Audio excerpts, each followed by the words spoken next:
കുഞ്ചൻ നമ്പ്യാർ സ്മാരകം അടച്ചു. ജീവനക്കാർ കൂട്ട അവധിയെടുത്തതോടെയാണ് പാലക്കാട് ലക്കിടിയിലെ കുഞ്ചൻ നമ്പ്യാർ സ്മാരകം അടച്ചത്. ശമ്പള കുടിശ്ശികയെ തുടർന്നാണ് ജീവനക്കാർ കൂട്ട അവധിയെടുത്തതെന്നാണ് അറിയാൻ കഴിയുന്നത്. അരുൺ ആലത്തൂർ ചേരുന്നുണ്ട് വിവരങ്ങളുമായി. അരുൺ, എന്താണ് ഇത്തരത്തിൽ ജീവനക്കാർ കൂട്ട അവധിയെടുക്കാനുള്ളൊരു കാരണമായിട്ട് പറയുന്നത്?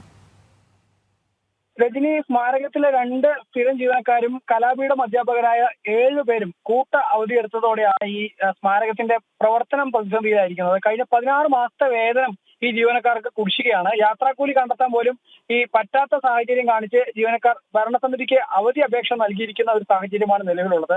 സർക്കാരിൽ നിന്നുള്ള സ്പെഷ്യൽ ഗ്രാന്റുകൾ വിനിയോഗിച്ചായിരുന്നു ഈ ജീവനക്കാർക്ക് ശമ്പളം നൽകിയത്. പക്ഷേ സംസ്ഥാന സർക്കാർ ഈ സ്പെഷ്യൽ ഗ്രാന്റ് കഴിഞ്ഞ കുറച്ചു കാലമായി നൽകുന്നില്ല എന്നുള്ളതാണ്. അതുകൊണ്ട് തന്നെ ജീവനക്കാർക്ക് ശമ്പളം ലഭിക്കാതായതോടുകൂടെ മറ്റ് നിവൃത്തികളൊന്നും ഇല്ലാതായതോടെയാണ് അവർ ഇപ്പോൾ അവധിയെടുത്തതും ഒപ്പം ഈ സ്മാരകത്തിന്റെ പ്രവർത്തനം പ്രതിസന്ധിയിലായി മാറിയിരിക്കുന്നത്. 2008 ഈ സ്മാരകത്തിൽ തുടങ്ങിയ കലാപീഠത്തിൽ ഈ തുള്ളൽ, മൃദംഗം, മോഹിനിയാട്ടം, ശാസ്ത്രീയ സംഗീതം എന്നിവ 200ഓളം വിദ്യാർത്ഥികൾ പഠിച്ചു വരുന്നുണ്ട്.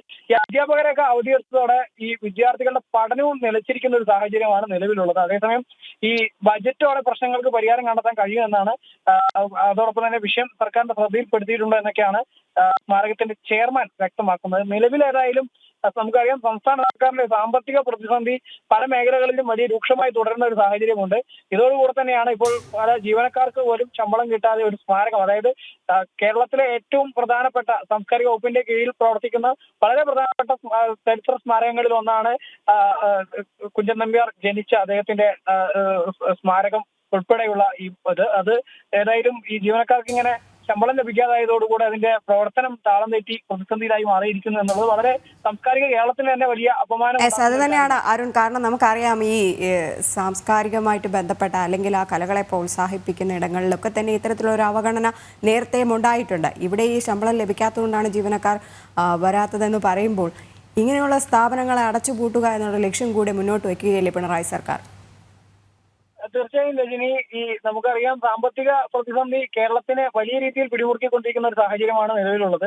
അതിനിടയ്ക്കാണ് ഇങ്ങനെയുള്ള ചരിത്ര സ്മാരകങ്ങൾക്കും മറ്റുമൊന്നും കൃത്യമായി അതിന്റെ തുകയും മറ്റും നൽകാതെ വരുമ്പോൾ അത് അതിന്റെ പ്രവർത്തനം തന്നെ താളം തെറ്റുന്നു എന്നുള്ളത് വലിയ നാണക്കേടായി മാറുന്ന ഒരു സംഭവം തന്നെയാണ്. ഒപ്പം തന്നെ മറ്റൊരു കാര്യം എന്നുള്ളത്, അതായത് ഈ ജീവനക്കാർ 9 ജീവനക്കാരിൽ 7 പേർക്ക് സ്പെഷ്യൽ ഗ്രാന്റും പിന്നെ 2 പേർക്ക് സർക്കാരിന്റെ മറ്റൊരു ഗ്രാന്റും, അങ്ങനെ 2 തരത്തിൽ ഗ്രാന്റാണ് ഇവർക്ക് അനുവദിച്ചിരുന്നത്.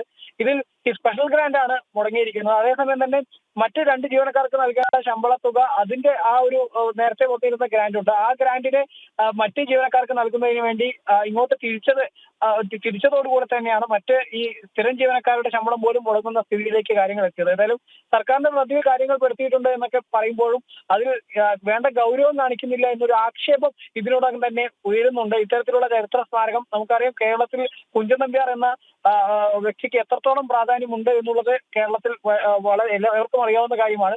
അത്തരത്തിലൊരു വ്യക്തിയുടെ ജന്മനാട്, ജന്മഗൃഹം, ആ സ്മാരകം, അതിനെ നിലനിർത്തുന്നതിന് വേണ്ടി കൃത്യമായ നടപടികൾ ഉണ്ടാവാതെ ഇരിക്കുന്നു.